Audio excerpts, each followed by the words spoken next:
Hi friends, welcome back to our channel. ನಾನು ಇವತ್ತು ಮಧ್ಯಾಹ್ನದಿಂದ ವ್ಲಾಗ್ನ ಸ್ಟಾರ್ಟ್ ಮಾಡ್ಕೊಂಡಿದ್ದೀನಿ. ಇವತ್ತು ಭಾನುವಾರ ಆಗಿರೋದ್ರಿಂದ ನಾನ್ ವೆಜ್ ಮಾಡೋಣ ಅಂದ್ಕೊಂಡಿದ್ದೀನಿ. ಸೊ ಬನ್ನಿ ನಾನ್ ವೆಜ್ ಮಾಡೋಣ. ಅಂದರೆ ಮಟನ್ ತಂದಿದ್ದಾರೆ ನಮ್ಮ ಮನೆಯವರು. ಮಟನ್ ಸಾರು ಮತ್ತು ಮುದ್ದೆ ಮಾಡ್ಕೊತೀವಿ. ಅದಾದ ನಂತರ ಹಳೆ ಕುಕ್ಕರ್ ಎಲ್ಲ ಇದಾವಲ್ಲ, ತುಂಬ ಹಳೇದಾಗ್ಬಿಟ್ಟಿದ್ದಾವೆ. ಅದು ಬೇರೆ, ಅದು ಅಲ್ಯೂಮಿನಿಯಂ ಆಗಿರೋದ್ರಿಂದ ಅದು ಯೂಸ್ ಮಾಡೋದ್ರಿಂದ ಅಷ್ಟೊಂದು ಆರೋಗ್ಯಕ್ಕೆ ಒಳ್ಳೇದಲ್ಲ ಅಂತಾರಲ್ವ, ಅದಕ್ಕೋಸ್ಕರ ಅದು ಬೇರೆ ಫುಲ್ ಕಪ್ಪಗಾಗ್ಬಿಟ್ಟಿದೆ. ಸುಮಾರು ಒಂದು 6 ವರ್ಷ ಆಗಿಬಿಟ್ಟಿದೆ ತಗೊಂಡ್ಬಿಟ್ಟು.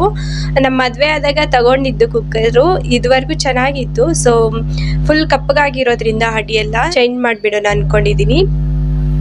ನಾನು ಸ್ಟೀಲ್ದು ತಗೊಂಡ್ಬಿಡೋಣ, ಕುಕ್ಕರ್ ಚೆನ್ನಾಗಿರುತ್ತೆ ಅಲ್ವಾ ಅಂಥೇಳಿ ಸ್ಟೀಲ್ ಕುಕ್ಕರ್ನ ತಗೋಬೇಕು ಅಂಥೇಳಿ ಇವತ್ತು ಹೊರಡ್ತಾ ಇದ್ದೀವಿ. ರೆಡಿಯಾಗಿದ್ದೀನಿ. ಇನ್ನೇನು ನಮ್ಮನೆಯವ್ರು ಬಂದರೆ ಇಬ್ಬರು ಕೂಡ ಹೋಗಿ ತಗೊಂಡು ಬರ್ತೀವಿ. ಸೊ ಏನೆಲ್ಲ ತಗೊಂಡು ಬರ್ತೀನಿ ನೆಕ್ಸ್ಟ್ ಬಂದಾಗ ತೋರಿಸ್ತೀನಿ. ಬನ್ನಿ, ಇಲ್ಲೇ ಲೋಕಲ್ ಶಾಪಲ್ಲಿ ಅಲ್ಲೇ ತಗೊಂಡ್ಬಿಟ್ಟು ಬರ್ತೀವಿ. ಸೊ ಏನೆಲ್ಲ ತಗೊಂಡು ಬರ್ತೀನಿ ಅಂತ ಕೂಡ ಬಂದ ಮೇಲೆ ತೋರಿಸ್ತೀನಿ. ಫ್ರೆಂಡ್ಸ್, ಈ ವಿಡಿಯೋ ಪೂರ್ತಿ ನೋಡಿ. ಇಷ್ಟ ಆದರೆ ಪ್ಲೀಸ್ ಲೈಕ್ ಮಾಡಿ, ಶೇರ್ ಮಾಡಿ, ಸಬ್ಸ್ಕ್ರೈಬ್ ಮಾಡ್ಕೊಳ್ಳಿ. ಯಾರೆಲ್ಲ ಸಬ್ಸ್ಕ್ರೈಬ್ ಮಾಡ್ಕೊಂಡಿರೋ ನೋಡ್ತಾ ಇದ್ದೀರೋ ಅವರೆಲ್ಲ ಸಬ್ಸ್ಕ್ರೈಬ್ ಮಾಡ್ಕೊಳ್ಳಿ. ನನ್ನ ವಿಡಿಯೋಗೆ ಸಪೋರ್ಟ್ ಮಾಡಿ ಅಂತ ಕೇಳ್ಕೊತೀನಿ. ಫ್ರೆಂಡ್ಸ್, ಈಗ ನಾನು ಮಾರ್ನಿಂಗ್ ಬ್ರೇಕ್ಫಾಸ್ಟ್ಗೆ ಅಂತ ಹೇಳಿ ಕಿಚಡಿ ಮಾಡ್ತಾ ಇದ್ದೀನಿ. ಫಸ್ಟು ಸ್ಟವ್ ಮೇಲೆ ಒಂದು ಕುಕ್ಕರ್ ಇಟ್ಕೊಂಡು ಅದಕ್ಕೆ 2-3 ಟೇಬಲ್ ಸ್ಪೂನಷ್ಟು ಆಯಿಲ್ ಹಾಕ್ಕೊಂಡಿದ್ದೀನಿ. ಹಾಗೆ ಸಾಸಿವೆ ಅರ್ಧ ಟೇಬಲ್ ಸ್ಪೂನಷ್ಟು, ಕಡಲೆ ಬೀಜ ಸ್ವಲ್ಪ ಹಾಕ್ಕೊಂಡಿದ್ದೀನಿ 1 ಟೇಬಲ್ ಸ್ಪೂನಷ್ಟು, ಶುಂಠಿ ಬೆಳ್ಳುಳ್ಳಿ ಪೇಸ್ಟು 1 ಟೇಬಲ್ ಸ್ಪೂನಷ್ಟು ಹಾಕ್ಕೊಂಡಿದ್ದೀನಿ. ಹಾಗೆ ಕರಿಬೇವು ಕೂಡ ಹಾಕ್ಕೊಂಡಿದ್ದೀನಿ. ಇದನ್ನು ಚೆನ್ನಾಗಿ ಫ್ರೈ ಮಾಡ್ಕೋಬೇಕು. ನಂತರ ಒಂದು ಅರ್ಧ ಟೇಬಲ್ ಸ್ಪೂನಷ್ಟು ಜೀರಿಗೆ ಕೂಡ ಹಾಕ್ಕೊಂಡಿದ್ದೀನಿ. ಜೀರಿಗೆ ಬೇಕಂದರೆ ಹಾಕ್ಕೋಬೋದು, ಇಲ್ಲ ಸ್ಕಿಪ್ ಕೂಡ ಮಾಡ್ಕೋಬೋದು. ಈಗ ಎಣ್ಣೆಯಲ್ಲಿ ಚೆನ್ನಾಗಿ ಫ್ರೈ ಮಾಡ್ಕೊಳ್ಬೇಕು. ಕಡಲೆ ಬೀಜ ಎಲ್ಲ ಐತಲ್ವ, ಸೊ ಅದಕ್ಕೋಸ್ಕರ. ಅದಾದ ನಂತರ ಈರುಳ್ಳಿ ಒಂದು ಅರ್ಧ ಗಡ್ಡೆ ಹಾಕ್ಕೊಂಡಿದ್ದೀನಿ. ಸೊ ಚೆನ್ನಾಗಿ ಫ್ರೈ ಮಾಡ್ಕೋಬೇಕಾಗುತ್ತೆ ಈರುಳ್ಳಿ, ಒಂದು ಹಸಿ ವಾಸನೆ ಹೋಗೋವರೆಗೂ. ನಂತರ ನೋಡಿ, ನಾನಿಲ್ಲಿ ಒಣಮೆಣಸಿನ್ಕಾಯಿ, ಗುಂಟೂರು ಮೆಣಸಿನ್ಕಾಯಿ ಇರುತ್ತಲ್ವ, ಅದು ತಗೊಂಡಿದ್ದೀನಿ. ಬೇಕಂದರೆ ನೀವಿಲ್ಲಿ ಒಣಮೆಣಸಿನ್ಕಾಯಿ ಅಥವಾ ಹಸಿ ಮೆಣಸಿನ್ಕಾಯಿ ಎರಡೂ ಹಾಕ್ಕೋಬೋದು. ನಾನು ಒಣಮೆಣಸಿನ್ಕಾಯಿ ಮಾತ್ರ ಹಾಕ್ಕೊತಾ ಇದ್ದೀನಿ. ಬೇಕಂದರೆ ಹಸಿ ಮೆಣಸಿನ್ಕಾಯಿ ಕೂಡ ಒಂದೇ ಹಾಕ್ಕೊಬೋದು, ಚೆನ್ನಾಗಿರುತ್ತೆ. ಇದು ಎಣ್ಣೆಯಲ್ಲಿ ಚೆನ್ನಾಗಿ ಫ್ರೈ ಮಾಡಿ ಆದಮೇಲೆ ಒಂದು ಟೊಮೊಟೊನ ಮೀಡಿಯಮ್ ಸೈಜ್ದು ಸಣ್ಣದಾಗಿ ಕಟ್ ಮಾಡಿ ಇಟ್ಕೊಂಡಿದ್ದೆ, ಅದನ್ನು ಕೂಡ ಹಾಕಿಬಿಟ್ಟು ಎಣ್ಣೆಯಲ್ಲಿ ಚೆನ್ನಾಗಿ ಫ್ರೈ ಮಾಡ್ತಾಯಿದ್ದೀನಿ ಹಸಿ ವಾಸನೆ ಹೋಗೋವರೆಗೂ. ನಂತರ ನೋಡ್ತಾ ಇರ್ಬೋದು, ತರಕಾರಿ ಬಂದು ಕ್ಯಾರೆಟು, ಬೀನ್ಸು ಮತ್ತು ಕ್ಯಾಲಿಫ್ಲವರ್ ಇರುತ್ತಲ್ವ, ಅದು ಎಲ್ಲನೂ ಕೂಡ ಕಟ್ ಮಾಡಿ ಇಟ್ಕೊಂಡಿದ್ದೆ. ನೀರಲ್ಲಿ ಸಾಲ್ಟ್ ಸ್ವಲ್ಪ ಹಾಕಿಬಿಟ್ಟು ಇಟ್ಕೊಂಡಿದ್ದೆ. ಚೆನ್ನಾಗಿ ತೊಳೆದ್ಬಿಟ್ಟು ಈಗ ಹಾಕಿದ್ದೀನಿ ನೋಡಿ. ಚೆನ್ನಾಗಿ ಫ್ರೈ ಮಾಡ್ಕೊಳ್ಬೇಕಾಗುತ್ತೆ, ಇದು ಕೂಡ ಹಸಿ ವಾಸನೆ ಹೋಗೋವರೆಗೂ. ನಂತರ ರುಚಿಗೆ ತಕ್ಕಷ್ಟು ಉಪ್ಪನ್ನ ಕೂಡ ಹಾಕ್ಕೊತಾ ಇದ್ದೀನಿ. ನಂತರ ಒಂದು ಅರ್ಧ ಟೇಬಲ್ ಸ್ಪೂನಷ್ಟು ಅರಿಶಿನ ಕೂಡ ಹಾಕ್ಕೊಂಡು, ಅದಾದ ನಂತರ ಅರ್ಧ ಟೇಬಲ್ ಸ್ಪೂನಷ್ಟು ಧನಿಯಾ ಪುಡಿ ಕೂಡ ಹಾಕ್ಕೊಂಡು ಚೆನ್ನಾಗಿ ಮಿಕ್ಸ್ ಮಾಡ್ತಾ ಇದ್ದೀನಿ ನೋಡಿ. ಇದೆಲ್ಲನೂ ಕೂಡ ಹಸಿ ವಾಸನೆ ಹೋಗೋವರೆಗೂ ಚೆನ್ನಾಗಿ ಫ್ರೈ ಮಾಡ್ಕೋಬೇಕಾಗುತ್ತೆ. ಅದಾದ ನಂತರ ನೋಡಿ ಫ್ರೆಂಡ್ಸ್, ಈಗ ಗರಂ ಮಸಾಲ ಒಂದು ಅರ್ಧ ಟೇಬಲ್ ಸ್ಪೂನಷ್ಟು ಕೂಡ ಹಾಕ್ಕೊತಾ ಇದ್ದೀನಿ. ಬೇಕಂದರೆ ಹಾಕ್ಕೋಬೋದು, ಇಲ್ಲ ಸ್ಕಿಪ್ ಕೂಡ ಮಾಡ್ಕೊಬೋದು. ಅದಾದ ನಂತರ ನೋಡ್ತಾ ಇರ್ಬೋದು ನೀವು, ಅಕ್ಕಿ ನೆನೆಸಿಟ್ಟಿದೆ. ನಾನು ಪಾಯಸಗೆ ಸ್ವಲ್ಪ ಮತ್ತು ಕಿಚಡಿಗೆ ಸ್ವಲ್ಪ ನೆನೆಸಿಟ್ಟಿದ್ದೆ. ಸೊ ಎರಡೂ ಕೂಡ ಮಾಡೋಣ ಒಂದೇ ಸರಿ, ಚೆನ್ನಾಗಿರುತ್ತೆ ಅಂತೇಳಿ ಮಾಡ್ತಾಯಿದ್ದೀನಿ. ಈಗ ನೋಡ್ತಾ ಇರ್ಬೋದು, ಅಕ್ಕಿ ಹಾಕಿಬಿಟ್ಟು ಒಂದು ಸರಿ ಚೆನ್ನಾಗಿ ಮಿಕ್ಸ್ ಮಾಡ್ಕೊಂಡ್ಬಿಟ್ಟು ಕೊತ್ತಂಬರಿ ಸೊಪ್ಪನ್ನ ಸಣ್ಣದಾಗಿ ಕಟ್ ಮಾಡಿ ಹಾಕ್ಕೊತಾ ಇದ್ದೀನಿ. ಒಂದು ಸರಿ ಚೆನ್ನಾಗಿ ಮಿಕ್ಸ್ ಮಾಡಿಬಿಟ್ಟು ಈಗ ನೀರು ಎಷ್ಟು ಬೇಕೋ ಅಷ್ಟು ಹಾಕ್ಕೊತಾ ಇದ್ದೀನಿ. ಈಗ 1 ಕಪ್ಪಷ್ಟು ನಾನು ರೈಸ್ನ ಹಾಕ್ಕೊಂಡಿದ್ದೀನಿ, ಅದಕ್ಕೆ 3 ಕಪ್ಪಷ್ಟು ನಾನು ನೀರನ್ನ ಹಾಕ್ಕೊತಾ ಇದ್ದೀನಿ. ನೋಡಿ, ಚೆನ್ನಾಗಿ ಮಿಕ್ಸ್ ಮಾಡಿಬಿಟ್ಟು ಉಪ್ಪು ಖಾರ ಎಲ್ಲ ಸರಿ ಹೋಗಿದೆಯಾ ಇಲ್ವಾ ಅಂತ ನೋಡ್ತಾ ಇದ್ದೀನಿ. ಸ್ವಲ್ಪ ಸಾಲ್ಟ್ ಕಡಿಮೆ ಆಗಿತ್ತು, ಅದಕ್ಕೆ ಅರ್ಧ ಟೇಬಲ್ ಸ್ಪೂನಷ್ಟು ಸಾಲ್ಟ್ ಹಾಕ್ಕೊಂಡು ಈಗ ವಿಸಿಲ್ನ ಕೂಗಿಸ್ಕೊಳ್ಳೋಣ. ಲಿಡ್ನ ಕ್ಲೋಸ್ ಮಾಡಿಬಿಟ್ಟು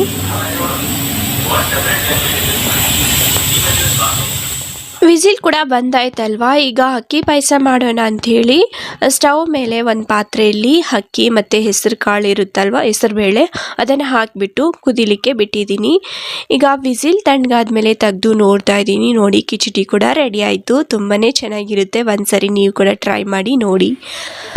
ಅದಾದ ನಂತರ ಈಗ ಕಿಚಡಿ ರೆಡಿ ಆಯಿತು. ಇನ್ನು ಪಾಯಸ ಕೂಡ ರೆಡಿ ಆಗಬೇಕಲ್ವ. ಪಾಯಸಗೆ ನಾನು ಬೆಲ್ಲನ ಕುಟ್ಟಿ ಇಟ್ಕೊಂಡಿದ್ದೀನಿ, ಪುಡಿ ಮಾಡಿ ಇಟ್ಕೊಂಡಿದ್ದೀನಿ ನೋಡಿ, ಅದನ್ನು ಹಾಕ್ತಾಯಿದ್ದೀನಿ. ಒಂದು ಅರ್ಧ ಕಪ್ಪಷ್ಟು ಬೆಲ್ಲ ಕೂಡ ಹಾಕ್ಕೊತಾ ಇದ್ದೀನಿ. ಅಂದರೆ ನಿಮಗೆ ಸ್ವೀಟ್ ಎಷ್ಟು ಬೇಕೋ ಅಷ್ಟು ನೋಡಿಕೊಂಡು ಹಾಕ್ಕೋಬೋದು. ಅದಾದ ನಂತರ ಪಕ್ಕದಲ್ಲಿ ಒಂದು ಬಾಣಲಿ ಇಟ್ಕೊಂಡು ಅದಕ್ಕೆ ತುಪ್ಪನ ಹಾಕ್ಕೊಂಡಿದ್ದೀನಿ. ತುಪ್ಪ ಚೆನ್ನಾಗಿ ಕರಗಾದ್ಮೇಲೆ ಇದಕ್ಕೆ ಗೋಡಂಬಿ, ದ್ರಾಕ್ಷಿ ಮತ್ತು ಕುಂಬಳಕಾಯಿ ಬೀಜ ಇದಷ್ಟು ಬಾದಾಮಿ ಕಟ್ ಮಾಡಿ ಹಾಕ್ಕೊಂಡಿದ್ದೀನಿ. ಇದು ತುಪ್ಪದಲ್ಲಿ ಚೆನ್ನಾಗಿ ಫ್ರೈ ಮಾಡ್ಕೊಳ್ಬೇಕು.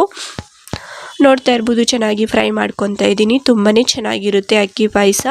ನೀವು ಕೂಡ ಒಂದ್ಸರಿ ಟ್ರೈ ಮಾಡಿ.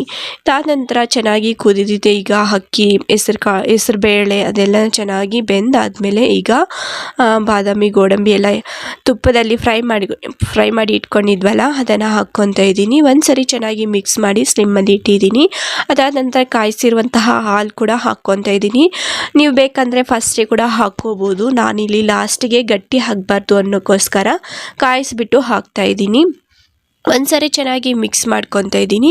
ಈಗ ಬೆಳಗ್ಗೆ ಪೂಜೆ ಮಾಡಿರೋದ್ರಿಂದ ಸ್ವಲ್ಪ ದೇವ್ರಿಗೂ ಕೂಡ ನೈವೇದ್ಯ ಕೂಡ ಆಗುತ್ತೆ ಅಲ್ವಾ, ಅದಕ್ಕೋಸ್ಕರ ನೈವೇದ್ಯ ಇಟ್ಟೆ. ಅದಾದ ನಂತರ ನೋಡ್ತಾ ಇರ್ಬೋದು ಕಿಚಡಿ ಕೂಡ ಚೆನ್ನಾಗಿ ಆಗಿದೆ. ಇನ್ನೂ ಬೇಕಂದರೆ ಸ್ವಲ್ಪ ನೀರಿಗೆ ಕೂಡ ಮಾಡ್ಕೊಳ್ಬೋದು. ನಾನು ಸ್ವಲ್ಪ ಗಟ್ಟಿಯಾಗಿ ಮಾಡ್ಕೊಂಡಿದ್ದೀನಿ. ಈಗ ಒಂದು ತಟ್ಟೆಗೆ ಸರ್ವ್ ಮಾಡ್ಕೊತಿದ್ದೀನಿ ನೋಡಿ. ಈಗ ಕಿಚಡಿ ಸ್ವಲ್ಪ ಹಾಕ್ಕೊತಾ ಇದ್ದೀನಿ. ಮಾರ್ನಿಂಗ್ ಬ್ರೇಕ್ಫಾಸ್ಟ್ಗೆ ತುಂಬಾ ಚೆನ್ನಾಗಿರುತ್ತೆ.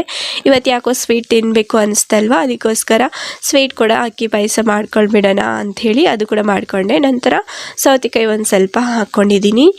ಅದಾದ ನಂತರ ಈರುಳ್ಳಿ ಒಂದು ಪೀಸಷ್ಟು ಹಾಕ್ಕೊಂಡಿದ್ದೀನಿ. ಇದಿಷ್ಟು ನನ್ನ ಮಾರ್ನಿಂಗ್ ಬ್ರೇಕ್ಫಾಸ್ಟ್ ಆಗಿದೆ. ನಮ್ಮ ಮನೆಯವ್ರಿಗೂ ಕೂಡ ಹಾಕ್ಕೊಂಡಿದ್ದೀನಿ. ಅವರು ಕೂಡ ತಿಂತಾಯಿದ್ರು, ಏಕೆಂದರೆ ಅವರು ಕೆಲಸಕ್ಕೆ ಹೋಗಬೇಕಾಗಿದೆ ಅಲ್ವಾ. ನಾನು ವಿಡಿಯೋ ತಗೊತಾ ಇದ್ದರೆ ಸ್ವಲ್ಪ ಲೇಟ್ ಆಗಿಬಿಡುತ್ತೆ. ಅದಾದ ನಂತರ ಮಧ್ಯಾಹ್ನಕ್ಕೆ ಅಡುಗೆ ಮಾಡ್ಕೊತಾ ಇದ್ದೀನಿ ನೋಡಿ. ಮಧ್ಯಾಹ್ನಕ್ಕೆ ಅಡುಗೆ ಬಂದು ಮಟನ್ ಸಾಂಬಾರು ಮಾಡ್ಕೊಳ್ಳೋಣ ಅಂಥೇಳಿ ರೆಡಿ ಮಾಡ್ಕೊತಾ ಇದ್ದೀನಿ. ಈಗ ಸ್ಟವ್ ಮೇಲೆ ಒಂದು ಕುಕ್ಕರ್ ಇಟ್ಕೊಂಡು ಅದಕ್ಕೆ ಆಯಿಲ್ನ ಹಾಕ್ಕೊಂಡು 2-3 ಟೇಬಲ್ ಸ್ಪೂನಷ್ಟು ಆಯಿಲ್ ಹಾಕ್ಕೊಂಡು ಸಾಸಿವೆ, ಕರಿಬೇವು, ಈರುಳ್ಳಿ ಹಾಕ್ಕೊಂಡು ಚೆನ್ನಾಗಿ ಫ್ರೈ ಮಾಡ್ಕೋಬೇಕಾಗುತ್ತೆ. ಈರುಳ್ಳಿ ಗೋಲ್ಡನ್ ಕಲರ್ ಬರೋವರೆಗೂ ಫ್ರೈ ಮಾಡ್ಕೊಬೇಕು. ಸೊ ಚೆನ್ನಾಗಿ ಎಣ್ಣೆಯಲ್ಲಿ ಫ್ರೈ ಮಾಡ್ಕೊಂಡಾದಮೇಲೆ ಮಟನ್ ಎಲ್ಲ ನೀಟಾಗಿ ತೊಳೆದು ಇಟ್ಕೊಂಡಿದ್ದೀನಿ. ಈಗ ನೋಡ್ತಾ ಇರ್ಬೋದು ಈರುಳ್ಳಿ ಕೂಡ ಗೋಲ್ಡನ್ ಕಲರಲ್ಲಿ ಫ್ರೈ ಆಗಿದೆ. ಈ ಟೈಮಲ್ಲಿ ನಾವು ಮಟನ್ನು ತೊಳೆದು ಇಟ್ಕೊಂಡಿದ್ದೆ, ಸೊ ಅದನ್ನು ಹಾಕ್ತಾ ಇದ್ದೀನಿ. ನೋಡ್ತಾ ಇರ್ಬೋದು ಈಗ ನೀರೆಲ್ಲ ಹಿಂಡ್ಬಿಟ್ಟು ಚೆನ್ನಾಗಿ ಇಟ್ಕೊಂಡಿದ್ದೆ. ಮಟನ್ನು ಕೂಡ ಇನ್ನು ನೋಡಿ ಎಷ್ಟೊಂದು ನೀರಿದೆ.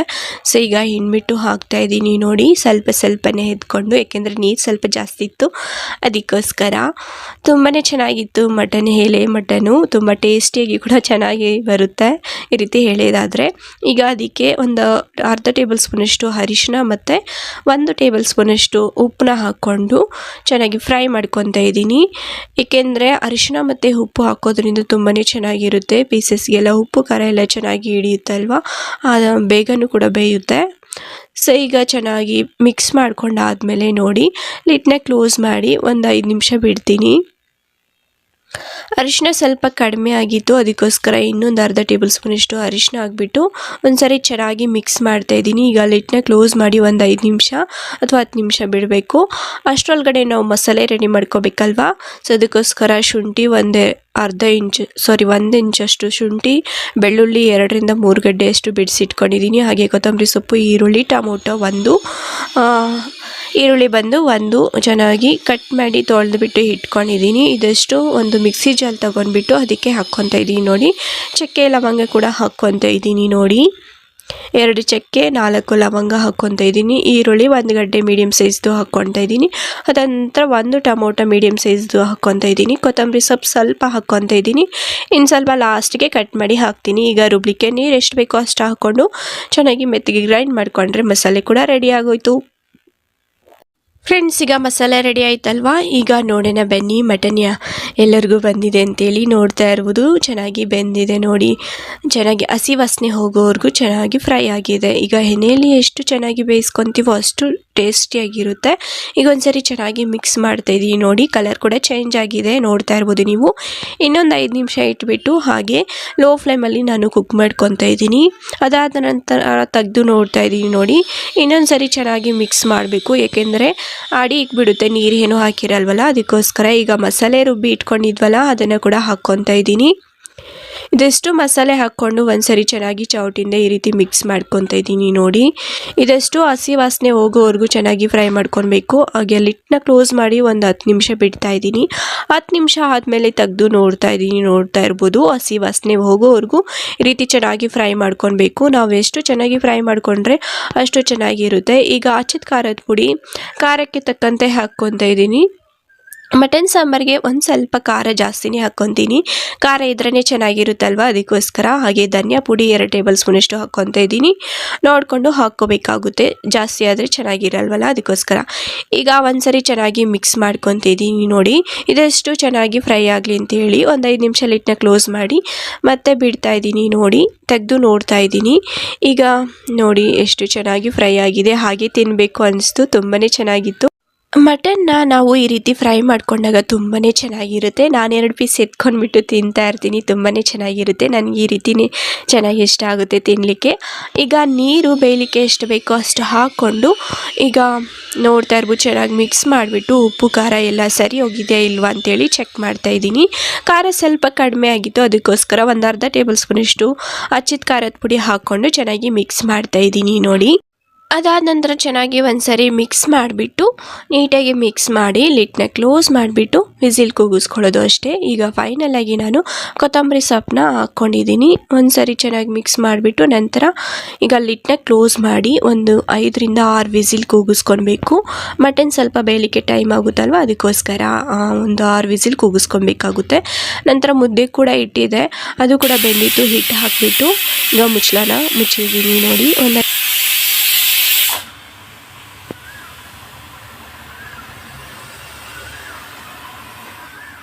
ಮುದ್ದೆಗೆ ಹಿಟ್ಟು ಹಾಕಿ ಇಟ್ಟಿದ್ನಲ್ವ, ಈಗ ಚೆನ್ನಾಗಿ ಮಿಕ್ಸ್ ಮಾಡ್ತಾಯಿದ್ದೀನಿ ನೋಡಿ. ನಮಗೆ 2 ಮುದ್ದೆ ಆದರೆ ಸರಿ ಹೋಗುತ್ತೆ. ನಾವು ಮುದ್ದೆಗೆ ನುಚ್ಚು ಹಾಕಿಬಿಟ್ಟು ಮಾಡ್ತೀವಿ. ಕೆಲವರು ಬರೀ ಹಿಟ್ಟಲ್ಲೇ ಮಾಡ್ಕೊಂಡೆ, ನಾನು ಕೂಡ ಹಿಟ್ಟಲ್ಲಿ ಮಾಡ್ತೀನಿ. ಸ್ವಲ್ಪ ರೇರಾಗಿ ಮಾಡ್ತೀನಿ ಅಷ್ಟೇ. ಡೈಲಿ ತಿನ್ನೋದ್ರಿಂದ, ಅಂದರೆ 3 ಹೊತ್ತು ನಾವು ಮುದ್ದೆ ತಿನ್ನೋದ್ರಿಂದ ಸ್ವಲ್ಪ ಅಕ್ಕಿನ ಹಾಕಿಬಿಟ್ಟು ಮುದ್ದೆ ಮಾಡ್ಕೊತೀವಿ. ನಮ್ಮ ಕಡೆ ಇದೇ ರೀತಿ ಮಾಡ್ತಾರೆ. ಸೊ ಅದಾದ ನಂತರ ನೋಡಿ, ಈಗ ಮುದ್ದೆ ಕೂಡ ಕಟ್ತಾಯಿದ್ದೀನಿ. 2 ಮುದ್ದೆ ಮಾಡ್ತೀನಿ, ಸ್ವಲ್ಪ ಮೀಡಿಯಮ್ ಸೈಜ್ದು. ಸೊ ಸ್ವಲ್ಪ ಬಿಸಿ ಇತ್ತಲ್ವ, ಅದಕ್ಕೋಸ್ಕರ ಮಧ್ಯಾಹ್ನ ಆಗಿರೋದ್ರಿಂದ ಸ್ವಲ್ಪ ಜಾಸ್ತಿನೇ ಬಿಸಿಯಾಗಿರುತ್ತೆ ಬಿಸಿಲಿಗೆ. ಸೊ ಅದಕ್ಕೋಸ್ಕರ ಮುದ್ದೆ ಕಟ್ಟೋಕ್ಕೆ ಸ್ವಲ್ಪ ಬಿಸಿ ಜಾಸ್ತಿನೇ ಇರುತ್ತೆ. ಅದಾದ ನಂತರ ನೋಡ್ತಾ ಇರ್ಬೋದು, ಚೆನ್ನಾಗಿ ಮುದ್ದೆ ಮಾಡಿಬಿಟ್ಟು ಇದಕ್ಕೆ ತುಪ್ಪ ಹಾಕಿ ಮಾಡಿದ್ರೆ ಇನ್ನೂ ಚೆನ್ನಾಗಿರುತ್ತೆ. ನಮಗೆ ತುಪ್ಪ ತಿನ್ನಲ್ಲ, ಸೊ ಅದಕ್ಕೋಸ್ಕರ ಜಾಸ್ತಿನೇ ಆಗಿಬಿಟ್ಟಿದೆ ಮುದ್ದೆ, 3 ಮುದ್ದೆ ಆಗಿಬಿಟ್ಟಿದೆ. ಸರಿ ಆಯಿತು ಅಂತ ಹೇಳಿಬಿಟ್ಟು ಹಾಗೆ ಇಟ್ಟೆ. ನಂತರ ನೋಡ್ತಾ ಇರ್ಬೋದು, ಮುದ್ದೆ ಎಲ್ಲ ಕಟ್ಟಾದಮೇಲೆ ನಮಸ್ಕಾರ ಮಾಡ್ಕೋಬೇಕು ಪಾತ್ರೆಗೆ. ಸೊ ನಮಸ್ಕಾರ ಮಾಡ್ಕೊಳ್ಳೋದು ಹಳೆ ಕಾಲದಿಂದ ಬಂದಿರುವಂತಹ ಒಂದು ಪದ್ಧತಿ. ಅದಾದ ನಂತರ ನೋಡ್ತಾ ಇರ್ಬೋದು, ಈರುಳ್ಳಿನ ಕೂಡ ನಾನು ಕಟ್ ಮಾಡಿ ಇಟ್ಕೊತಾ ಇದ್ದೀನಿ, ಏಕೆಂದರೆ ಕಪ್ಪುದಿತ್ತು. ಸೊ ಅದಕ್ಕೋಸ್ಕರ ತೊಳೆದ್ಬಿಟ್ಟು ಈಗ ಪೀಸಸ್ ಆಗಿ ಕಟ್ ಮಾಡ್ತಾ ಇದ್ದೀನಿ. ನಂತರ ಸೌತೆಕಾಯಿ ಕೂಡ ಖಾಲಿಯಾಗಿತ್ತು, ಅದು ಕೂಡ ಹೋಗಿ ತಗೊಂಡು ಬಂದೆ. ಅದಾದ ನಂತರ ನೋಡಿ ಲಿಡ್ನ ತೆಗಿತಾ ಇದ್ದೀನಿ. ವಿಸಿಲೆಲ್ಲ ತಣ್ಣಗಾದ್ಮೇಲೆ ತೆಗೆದು ನೋಡಬೇಕು. ಸೊ ನೋಡ್ತಾ ಇರ್ಬೋದು, ಅದಕ್ಕೆ ಕೊಬ್ಬಿನಾಂಶ ತುಂಬ ಇರೋದ್ರಿಂದ ಎಣ್ಣೆ ಜಾಸ್ತಿನೇ ಬಂದುಬಿಟ್ಟಿದೆ. ಸ್ವಲ್ಪ ಅದರಲ್ಲಿ ಬಂದಿರುವಂತಹ ಎಣ್ಣೆ ತೆಗೆದುಬಿಟ್ವಿ. ತುಂಬಾ ಚೆನ್ನಾಗಿತ್ತು ಮಟನ್ ಸಾಂಬಾರು, ನನಗಂತೂ ತುಂಬಾ ಇಷ್ಟ ಆಯಿತು. ಇವತ್ತು ಒಂದ್ಸರಿ ಚೆನ್ನಾಗಿ ಮಿಕ್ಸ್ ಮಾಡ್ತಾಯಿದ್ದೀನಿ. ಸೊ ಎಣ್ಣೆ ಮೇಲೆ ಬಂದಿದೆಯಲ್ವ, ಅದಷ್ಟು ಒಂದು ಸ್ವಲ್ಪ ಎತ್ತಿಬಿಟ್ವಿ, ಏಕೆಂದರೆ ಜಾಸ್ತಿ ತಿನ್ನೋದ್ರಿಂದ ಅಷ್ಟೊಂದು ಆರೋಗ್ಯಕ್ಕೆ ಒಳ್ಳೆಯದಲ್ಲ ಅಂತಾರಲ್ವ, ಅದಕ್ಕೋಸ್ಕರ.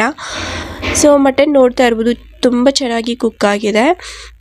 ಸೊ ಎಳೆ ಮಟನ್ ಆಗಿರೋದ್ರಿಂದ ಟೇಸ್ಟಿಯಾಗಿ ಕೂಡ ಇರುತ್ತೆ. ಅದಾದ ನಂತರ ಒಂದು ತಟ್ಟೆ ತೊಗೊಂಡ್ಬಿಟ್ಟು ಅದಕ್ಕೆ ಸರ್ವ್ ಮಾಡ್ತಾಯಿದ್ದೀನಿ. ಇದು ನಮ್ಮ ಮನೆಯವರಿಗೆ ಇಟ್ಕೊಡ್ತಾಯಿದ್ದೀನಿ. ಒಂದು ಮುದ್ದೆ ಇಟ್ಬಿಟ್ಟು ಅದಕ್ಕೆ ಮಟನ್ ಸಾಂಬಾರು ಹಾಕ್ಕೊಡ್ತಾಯಿದ್ದೀನಿ ನೋಡಿ. ನೋಡಿದ್ರಲ್ವಾ ಮಟನ್ ಸಾಂಬಾರು ಯಾವ ರೀತಿ ಮಾಡಿಕೊಂಡೆ ಅಂಥೇಳಿ. ನೀವು ಕೂಡ ಟ್ರೈ ಮಾಡಿ, ಚೆನ್ನಾಗಿ ಬರುತ್ತೆ, ತುಂಬಾ ಚೆನ್ನಾಗಿರುತ್ತೆ. ಅದಾದ ನಂತರ ಈರುಳ್ಳಿ ಕೂಡ ಸ್ವಲ್ಪ ಸರ್ವ್ ಮಾಡಿದೆ. ಈಗ ನೋಡ್ತಾ ಇರ್ಬೋದು ಎಷ್ಟು ಚೆನ್ನಾಗಿದೆ ಸಾರು ಅಂತೇಳಿ. ಸೊ ತುಂಬಾ ಟೇಸ್ಟಿಯಾಗಿ ಬರುತ್ತೆ. ಅದಾದ ನಂತರ ಹಳೆ ಕುಕ್ಕರ್ ಎಲ್ಲ ಇತ್ತಲ್ವ, 2 ಕುಕ್ಕರ್ ಇತ್ತು ಹಳೇದು 5 ಲೀಟ್ರದ್ದು. ಸೊ ಅದು ತುಂಬಾ ಕಪ್ಪಗಾಗಿಬಿಟ್ಟಿತ್ತು ಅಡಿಯೆಲ್ಲ. ಅದಾದ ನಂತರ ಅದು ಅಲ್ಯೂಮಿನಿಯಂ ಆಗಿರೋದ್ರಿಂದ ಅದರಲ್ಲಿ ಮಾಡಬಾರ್ದು ಅಂತ ಹೇಳ್ತಾರಲ್ವ, ಅದಕ್ಕೋಸ್ಕರ ಹಾಕಿಬಿಟ್ಟು ಈಗ ಹೊಸ ಕುಕ್ಕರ್ ತಗೊಂಡು ಬಂದ್ವಿ, ಸ್ಟೀಲಿಂದು 2 5 ಲೀಟರ್ದು.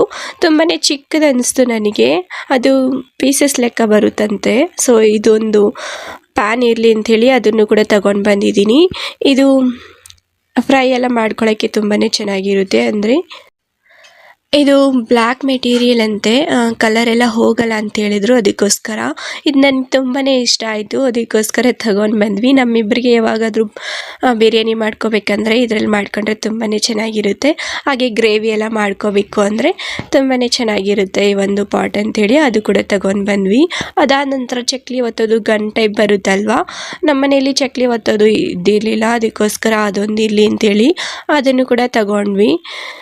ಸೊ ಈ ಬಾಕ್ಸ್ ಬರ್ತಾ ಇಲ್ಲ, ಅದಕ್ಕೋಸ್ಕರ ಸರ್ಕಸ್ ಮಾಡ್ತಾ ಇದ್ದೀನಿ. ಫೈನಲಾಗಿ ತೆಗೆದುಬಿಟ್ಟೆ. ತೆಗೆದು ನೋಡ್ತಾ ಇದ್ದು ನೋಡಿ, ತುಂಬಾ ಚೆನ್ನಾಗಿ ಬಂದಿದೆ. ಸ್ವಲ್ಪ ಚಿಕ್ಕದು ಅನಿಸ್ತು ನನಗೆ, ಬಟ್ ಚೆನ್ನಾಗಿದೆ. ಇದು ಈಸಿಯಾಗಿ ಇದನ್ನು ಪ್ರೆಸ್ ಮಾಡಿದ್ರೆ ಚಕ್ಲಿ ತುಂಬಾ ಚೆನ್ನಾಗಿ ಬಂದುಬಿಡುತ್ತೆ. ನೋಡ್ತಾ ಇರ್ಬೋದು, ಈಗ ಪ್ರೆಸ್ ಮಾಡಿದ್ರೆ ಅದರಲ್ಲಿ ಒಂದು ಮೊಳೆ ಥರ ಬಂದೈತಲ್ವ, ಅದು ಕೆಳಗಡೆ ಹೋಗುತ್ತೆ. ಇಲ್ಲ ಹೆಂಡರ್ಗೂ ಹೋದರೆ ಅದು ಖಾಲಿ ಐತಿ ಹಿಟ್ಟು ಅಂತೇಳಿ. ಮತ್ತು ತೆಗೆದುಬಿಟ್ಟು ನಾವು ಹಿಟ್ಟನ್ನ ಹಾಕ್ಕೋಬೋದು. ಇದರಲ್ಲಿ ಒಂದು ಬಾಕ್ಸ್ ಬಂದಿದೆ. ಆ ಬಾಕ್ಸಲ್ಲಿ ಒಂದು 12ರಿಂದ 13 ಪ್ಲೇಟ್ಸ್ ಬಂದಿದೆ. ನಮಗೆ ಯಾವ ರೀತಿ ಶೇಪಲ್ಲಿ ಬೇಕೋ ಆ ಶೇಪಲ್ಲಿ ನಾವು ಮಾಡ್ಕೋಬೋದು. ಚಕ್ಲಿನೇ ಅಂತಲ್ಲ, ಶಾವಿಗೆ ಮತ್ತು ರಾಗಿ ಶಾವಿಗೆ, ಅಕ್ಕಿ ಶಾವಿಗೆ ಎಲ್ಲ ಕೂಡ ಮಾಡ್ಕೊಳ್ಬೋದಂತೆ. ತುಂಬಾ ಚೆನ್ನಾಗಿತ್ತು. ನನಗೆ ಇದು ಯಾವಾಗಿಂದನೂ ತಗೋಬೇಕಂತ ಇಷ್ಟ ಆಯಿತು. ಫೈನಲಾಗಿ ಇವತ್ತು ತಗೊಂಡೆ. ನೋಡ್ತಾ ಇರ್ಬೋದು, ಇಷ್ಟೊಂದು ವೆರೈಟೀಸ್ ಆಫ್ ಪ್ಲೇಟ್ಸ್ ಬಂದಿದೆ ಅದರಲ್ಲಿ. ತುಂಬಾ ಕ್ವಾಲಿಟಿ ಕೂಡ ತುಂಬಾ ಚೆನ್ನಾಗಿ ಇದೆ. ಲೋಕಲ್ ಶಾಪಲ್ಲಿ ತೊಗೊಂಡ್ವಿ, ನಮಗೆ ಗೊತ್ತಿರೋರ ಹತ್ರ. ಸೊ ಅವ್ರ ಹತ್ರ ತೊಗೊಂಡಿದ್ವು. ಅದಾದ ನಂತರ ಇಲ್ಲಿ ಚೌಟ್ ನೋಡ್ತಾ ಇರ್ಬೋದು. ಹಪ್ಪಳ ಎಲ್ಲ ಬೋಂಡ ಎಲ್ಲ ಮಾಡಿದಾಗ, ಚಕ್ಲಿ ಮಾಡಿದಾಗ ಎತ್ಕೊಳ್ಳೋದು ಚೌಟ್, ಇದು ಜಾಲರಿದು. ಸೊ ಅದೊಂದು ನಮ್ಮ ಮನೇಲಿ ಮುರಿದೋಗಿತ್ತು, ಅದೊಂದು ತೊಗೊಂಡಿದ್ವಿ. ಇದು ಫ್ರೀಯಾಗಿ ಕೊಟ್ಟರು ಸ್ಟ್ಯಾಂಡು. ಇದೊಂದು ಫ್ರೀಯಾಗಿ ಕೊಟ್ಟರು ಸ್ಟ್ಯಾಂಡು. ಸೊ ಅದಾದ ನಂತರ ನೋಡ್ತಾ ಇರ್ಬೋದು, 2 ಕುಕ್ಕರು ತಗೊಂಡಿದ್ದೀವಿ ಸ್ಟೀಲಿಂದು. ತುಂಬಾ ಚೆನ್ನಾಗಿದೆ ಕ್ವಾಲಿಟಿ. ತೋರಿಸ್ತೀನಿ ಇರಿ. ಸೊ ಇದು 5 ಲೀಟರ್ದು, ಒಂದು ರಿಲಯನ್ಸು ಮತ್ತು ಇನ್ನೊಂದು ಕಂಪ್ನಿ ಬಂದು ಒಂದು ರಿಲಯನ್ಸು ಮತ್ತು ನಂದಿ, 2 ಕಂಪ್ನಿದು ಒಂದೊಂದು ತಗೊಂಡ್ವಿ. ಸೊ ಡಿಸೈನ್ ಕೂಡ ಅಷ್ಟೇ ಬೇರೆ ಬೇರೆ ಬಂದಿದೆ. ಒಂದೊಂದು ಕಂಪ್ನಿದು ಒಂದೊಂದು ಡಿಸೈನ್ ಬಂದಿದೆ. ಇದು ಬಂದು ರಿಲಯನ್ಸ್ದು. ಇದು ಕೂಡ ಅಷ್ಟೇ ತುಂಬಾ ಚೆನ್ನಾಗಿದೆ. ನನಗಂತೂ ತುಂಬಾ ಇಷ್ಟ ಆಯಿತು ಸ್ಟೀಲಿಂದು. ಬಟ್ ಯಾಕೋ ಚಿಕ್ಕದನಿಸ್ತು ನೋಡ್ತಾ ಇದ್ದರೆ. ಅಲ್ಯೂಮಿನಿಯಮ್ದಾದರೆ ಸ್ವಲ್ಪ ದೊಡ್ಡದಾಗಿದೆ. ಒಂದು 4-5 ಜನಕ್ಕಾದರೂ ಮಾಡ್ಕೊಬೋದು. ಇದರಲ್ಲಿ ಒಂದು 3 ಜನಕ್ಕೆ ಅಥವಾ 4 ಜನಕ್ಕೆ ಮಾಡ್ಕೊಬೋದು ಅಷ್ಟೇ. ಸೇಮ್ 5 ಲೀಟ್ರ್ ಅಂತೆ. ನನಗೆ ಯಾಕೋ ಚಿಕ್ಕದನಿಸ್ತು, ಅದಕ್ಕೋಸ್ಕರ 2 ತಗೊಂಡ್ಬಿಟ್ವಿ. ಯಾಕಂದರೆ ಜಾಸ್ತಿ ಜನ ಯಾರಾದರೂ ರಿಲೇಟಿವ್ಸ್ ಬಂದರೆ ಈ ಕುಕ್ಕರಲ್ಲಿ ಮಾಡ್ಕೊಳಕ್ಕೆ ಆಗಲ್ಲ. ನಮ್ಮಿಬ್ಬರಿಗಾದರೆ ಸರಿ ಹೋಗುತ್ತೆ. ಕ್ವಾಲಿಟಿ ಕೂಡ ತುಂಬಾ ಚೆನ್ನಾಗಿ ಬಂದಿತ್ತು. ಸೊ ತುಂಬಾ ಇಷ್ಟ ಆಗಿಬಿಡ್ತು ನನಗೆ, ಅದಕ್ಕೆ 2 ತಗೊಂಡ್ವಿ. ಇದು ಬಂದು ಫಸ್ಟ್ ನೋಡಿಸಿದ್ದು ನಂದಿದು, ಇದು ಬಂದು ರಿಲಯನ್ಸು. ಸೊ ಈಗ ಇದು ಕೂಡ ಅಷ್ಟೇ ತುಂಬಾ ಚೆನ್ನಾಗಿ ಬಂದಿದೆ. ನನಗಂತೂ ತುಂಬಾ ಇಷ್ಟ ಆಯಿತು. ಅದಕ್ಕೋಸ್ಕರ 2 ಕುಕ್ಕರು ತಗೊಂಡ್ವಿ. ಇದಿಷ್ಟು ನಾನು ತಗೊಂಡಿರುವಂತಹ ಒಂದು ಐಟಮ್ಸ್ ಇವತ್ತು. ನೋಡ್ತಾ ಇರ್ಬೋದು. ಈಗ ಫ್ರೆಂಡ್ಸ್, ನಾನು ಬರೀ ಒಂದು ಕುಕ್ಕರ್ ತಗೊಂಡು ಬರೋಣ, 2 ಕುಕ್ಕರ್ ಹಾಕಿಬಿಟ್ಟು ಅಂತೇಳಿ ಹೋಗಿದ್ದು. ಬಟ್ ನೋಡಿದ್ರೆ ಎಷ್ಟೊಂದು ಐಟಮ್ಸ್ ತಗೊಂಡ್ವಿ. ಇದೆಷ್ಟು ನನಗೆ ಬೇಕಾಗಿರುವಂತಹ ಐಟಮ್ಸೇ. ಇನ್ನೂ ಕೆಲವು ಐಟಮ್ಸು ಬೇಕಾಗಿದೆ. ನಿಧಾನಕ್ಕೆ ಅವಾಗವಾಗ ದುಡ್ಡಿದಾಗ ತಗೊತೀನಿ. ಸದ್ಯಕ್ಕೆ ಇದಷ್ಟು 6,000 ಏನೋ ಆಗಿಬಿಡ್ತು. ಅದಕ್ಕೋಸ್ಕರ ನಮಗೆ ಗೊತ್ತಿರೋರು ಆಗಿರೋದ್ರಿಂದ ಅವ ಅಂಕಲ್ ಸ್ವಲ್ಪ ಕಡಿಮೆನೇ ಮಾಡಿಕೊಂಡ್ರು. ಬಿಲ್ ನೋಡಿದ್ರೆ ಬಿಲ್ಲೇ ಪತ್ತೆ ಇಲ್ಲ, ಅಲ್ಲೇ ಬಿಟ್ಟು ಬಂದುಬಿಟ್ಟಿದ್ದಾರೆ. ಯಾವ ಕುಕ್ಕರ್ ಯಾವ ರೇಟ್ ಹಾಕಿದ್ದಾರೆ ಅಂತ ನೋಡೋಣ ಅಂದರೆ ಅಲ್ಲೇ ಬಿಟ್ಟು ಬಂದಿದ್ರು. ಸರಿ ಆಯ್ತು ಬಿಡು ಅಂತೇಳಿ ನಾನು ನೈಟ್ ಆಗೋಯ್ತು. ನೈಟ್ ಡಿನ್ನರ್ಗೆ ಬಂದು ಈಗ ಬರೀ ಹಿಟ್ಟು ಹಾಕಿ ಮುದ್ದೆ ಮಾಡಿದ್ದೀನಿ. ಹಾಗೆ ಮಟನ್ ಸಾಂಬಾರು ಮಾಡಿಟ್ಟಿದ್ದೆ ಅಲ್ವಾ, ಅದನ್ನು ಕೂಡ ಸರ್ವ್ ಮಾಡ್ಕೊತಾ ಇದ್ದೀನಿ ನೋಡಿ. ಮಟನ್ ಅಂತೂ ನನಗೆ ಇವತ್ತು ತುಂಬಾ ಇಷ್ಟ ಆಗಿಬಿಡ್ತು. ಇದು ನಮ್ಮ ಮನೆಯವ್ರಿಗೆ ಹಾಕ್ಕೊಡ್ತಾ ಇದ್ದೀನಿ. ಒಂದು ಮುದ್ದೆ ಮತ್ತು ರೈಸ್ ಕೂಡ ಸ್ವಲ್ಪ ಮಾಡಿದ್ದೀನಿ. ರಸಮ್ ಮಾಡು ಅಂತ ಹೇಳಿದರು, ಅದಕ್ಕೋಸ್ಕರ ರಸಮ್ ಕೂಡ ಮಾಡಿದ್ದೀನಿ. ಸೊ ಈಗ ನೋಡ್ತಾ ಇರ್ಬೋದು, ಸರ್ವ್ ಮಾಡ್ಕೊತಾ ಇದ್ದೀನಿ. ನನಗೆ ಈ ರೀತಿ ಪ್ಲೇಟಲ್ಲಿ ವೆರೈಟೀಸ್ ಆಫ್ ಅಂದರೆ ಕಲರ್ಫುಲ್ಲಾಗಿ ಇರಬೇಕಂದ್ರೆ ತುಂಬಾ ಇಷ್ಟ. ಅದಕ್ಕೋಸ್ಕರ ಈ ರೀತಿ ನಾನು ನೀಟಾಗಿ ಅರೇಂಜ್ ಮಾಡ್ಕೊತೀನಿ. ಅವ್ರಿಗೇನು ಆ ಥರ ಇಷ್ಟ ಆಗಲ್ಲ, ಅವರು ಸ್ವಲ್ಪನೇ ಹಾಕ್ಕೊಂಡು ತಿಂತಾ ಇರ್ತಾರೆ. ನನಗೆ ಈ ರೀತಿ ಕಲರ್ಫುಲ್ಲಾಗಿ ಮಾಡ್ಕೋಬೇಕಂದ್ರೆ ತುಂಬಾ ಇಷ್ಟ ಆಗುತ್ತೆ. ಅದಕ್ಕೋಸ್ಕರ ನಾನು ಈ ರೀತಿ ಮಾಡ್ಕೊತೀನಿ. ಬಟ್ ಇದು ನನಗಲ್ಲ, ಅವರಿಗೇನೆ. ರಸಮ್ ಮಾಡಿದ್ನಲ್ವ, ರಸಮ್ಮು ಮತ್ತು ಮಟನ್ ಸಾಂಬಾರು ಇತ್ತು ಅದು. ಅದಾದ ನಂತರ ಚಿಕ್ಕ ಮುದ್ದೆ, ಸ್ವಲ್ಪ ರೈಸ್ ಮಾಡಿದ್ದೀನಿ. ಅದಾದ ನಂತರ ನೋಡ್ತಾ ಇರ್ಬೋದು, ಈರುಳ್ಳಿ ಮತ್ತು ಸೌತೆಕಾಯಿ, ಒಂದು ಚಿಕ್ಕ ಬೌಲಲ್ಲಿ ಸ್ವಲ್ಪ ರೈಸ್ನ ಮಾಡಿದ್ದೀನಿ. ರೈಸ್ನ ಇಟ್ಟಿದ್ದೀನಿ. ಇದಿಷ್ಟು ನಮ್ಮ ಡಿನ್ನರ್. ನೋಡ್ತಾ ಇರ್ಬೋದು ಎಷ್ಟು ಕಲರ್ಫುಲ್ಲಾಗಿ ಕಾಣಿಸ್ತಾ ಇದೆಯಲ್ವಾ. ಸೊ ಎಸ್, ಇದು ನಮ್ಮ ಡಿನ್ನರ್. ಇದು ನಮ್ಮ ಮನೆಯವರಿಗೆ ಬಡಿಸ್ತಾ ಇರೋದು. ಅವರಿಗೆ ಈ ರೀತಿ ಹಾಕ್ಕೊಟ್ರೆ ಇಷ್ಟನೇ ಆಗಲ್ಲ, ಎತ್ತು ಬಿಡ್ತಾರೆ. ಸೊ ನಾನು ವಿಡಿಯೋಗೋಸ್ಕರ ಈ ರೀತಿ ಮಾಡ್ತಾಯಿರ್ತೀನಿ. ಅವರಿದ್ದಾಗ ಅವ್ರಿಗೆ ಹಾಕ್ಕೊಡ್ತೀನಿ, ಇಲ್ಲಾಂದರೆ ನಾನು ಪ್ಲೇಟ್ನ ಡೆಕೋರೇಷನ್ ಮಾಡಿ. ಫ್ರೆಂಡ್ಸ್ ನೋಡಿದ್ರಲ್ವಾ ಏನೇನು ತಂದಿದ್ದೀನಿ ಅಂತ. ಸೊ ಇಷ್ಟು ಐಟಮ್ನ ನಾನು ತಂದ್ಕೊಂಡಿದ್ದೀನಿ ಮನೆಗೆ. ಹಾಗೆ ಕೆಲವೊಂದು ಐಟಮ್ಸ್ ಬೇಕಾಗಿದೆ ಮನೆಗೆ, ಅವಾಗವಾಗ ತಗೊಂಡ್ಬಿಡ್ತೀನಿ. ಒಂದೇ ಸರಿ ತಗೊಳ್ಳಿದ್ರಿಂದ ಅಮೌಂಟ್ ಜಾಸ್ತಿ ಆಗುತ್ತೆ ಅಲ್ವಾ, ಅದಕ್ಕೋಸ್ಕರ ಅವಾಗವಾಗ ಕೆಲವೊಂದು ಐಟಮ್ಸ್ ತಗೊತಾ ಇರ್ತೀನಿ. ಈಗ ನೋಡಿದ್ರಲ್ವಾ ಇಷ್ಟು ಐಟಮ್ಸ್ನ ನಾನು ತಗೊಂಡು ಬಂದಿದ್ದೀನಿ. ಸೊ ನಿಮ್ಗೆ ಇಷ್ಟ ಆಗಿದೆ ಅನ್ಕೊತಾ ಇದ್ದೀನಿ. ಪ್ಲೀಸ್ ಇಷ್ಟ ಆದರೆ ಲೈಕ್ ಮಾಡಿ, ಶೇರ್ ಮಾಡಿ, ಸಬ್ಸ್ಕ್ರೈಬ್ ಮಾಡಿ, ಹಾಗೆ ಬೆಲ್ಲೈಕನ್ನ ಒತ್ತಿ. ನನ್ನ ಮುಂದಿನ ನೋಟಿಫಿಕೇಶನ್ ನಿಮಗೆ ಬರುತ್ತೆ. ಮುಂದಿನ ವಿಡಿಯೋದಲ್ಲಿ ಸಿಗೋಣ. ಎಲ್ಲರಿಗೂ ಬಾಯ್ ಬಾಯ್, ಟೇಕ್ ಕೇರ್ ಫ್ರೆಂಡ್ಸ್.